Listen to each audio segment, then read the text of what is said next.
Hi friends, welcome to the village style kitchen. Today our recipe వచ్చేసి కద్దుకా ఖీర్. కావాల్సిన పదార్థాలు: milk, food colour, dry fruits, elaichi, water, sabudana, oil, bottle gourd, sugar. Stove on చేసుకొని pan పెట్టుకొని 3 tablespoon oil వేసుకోవాలి. Oil వేసుకున్న తర్వాత oil heat అయిన తర్వాత డ్రై ఫ్రూట్స్ వేసుకొని మీడియం ఫ్లేమ్ పెట్టుకొని బ్రౌనిష్ కలర్ వచ్చే వరకు ఫ్రై చేస్తూ ఉండాలి. బ్రౌనిష్ కలర్ వచ్చే వరకు ఫ్రై చేస్తూ ఉంటే టేస్ట్ చాలా బాగా వస్తుంది. అలా ఫ్రై చేస్తూ ఉండి ఫ్రై అయిన తర్వాత బౌల్లోకి తీసుకొని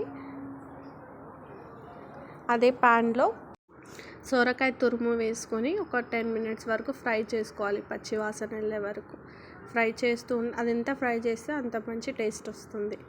ఫ్రై చేస్తూ ఉండాలి సిమ్లో పెట్టుకొని. అది ఫ్రై అయిన తర్వాత బౌల్లోకి తీసుకొని సిమ్లో పెట్టుకొని బౌల్లోకి తీసుకోవాలి.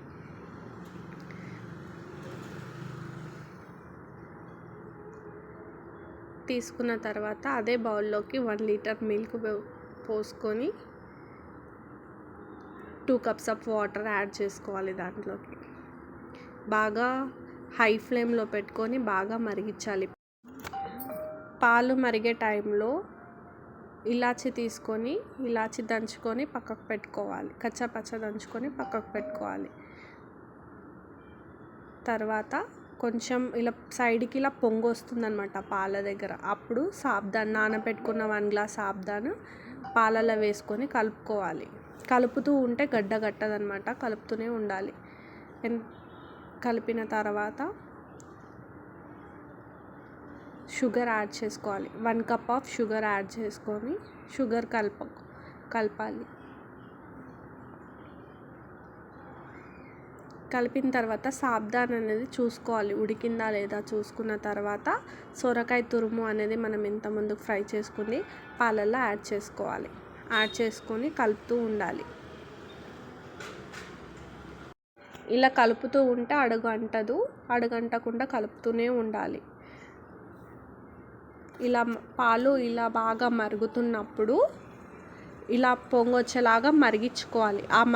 ఆ మరుగుతున్న దాంట్లోనే సొరకాయ అనేది తురుము కొంచెం ఉడుకుతుంది. తర్వాత కలుపుకొని ఇలా పొంగొచ్చిన తర్వాత బాగా మరిగియాలి. ఇట్లా పొంగొచ్చే వరకు మరిగించిన తర్వాత ఇలాచీలు దంచుకునేవి ఉన్నాయి కదా, అంతకుముందు తీసుకొని దాంట్లో వేసుకొని కలుపుకోవాలి. ఒకసారి కలుపుకున్న తర్వాత ఫుడ్ కలర్లో కొన్ని పాలు వేసుకొని కలుపుకోవాలి. మీ ఇష్టం, పాలన్నా నీళ్ళన్నా వేసుకొని కలుపుకోవచ్చు. ఫుడ్ కలర్ మీకు ఆప్షనల్, వేసుకుంటే వేసుకోవచ్చు, లేకపోతే లేదు. నేను 1/2 స్పూన్ ఫుడ్ కలర్ కలుపుకొని వేసుకున్న తర్వాత బాగా మరిగించుకోవాలి. మరిగించుకున్న తర్వాత కొంచెం స్పూన్తో తీసుకొని సొరకాయ తురుము అనేది ఉడికిందా లేదా చూసుకోవాలి. బాగా ఇలా వైట్ కలర్లో పొంగు అనేది సైడ్లోకి వస్తుంది. డ్రై ఫ్రూట్స్ మనం ఇంతకుముందుకు వేయించినవి దాంట్లో డ్రై ఫ్రూట్స్ వేసుకొని కలుపుతూనే ఉండాలి. కలుపుతూ ఉంటే టేస్ట్ అనేది ఇంకా చాలా బాగా వస్తుంది. దగ్గర పడే వరకు మరిగిస్తూ ఉండాలి.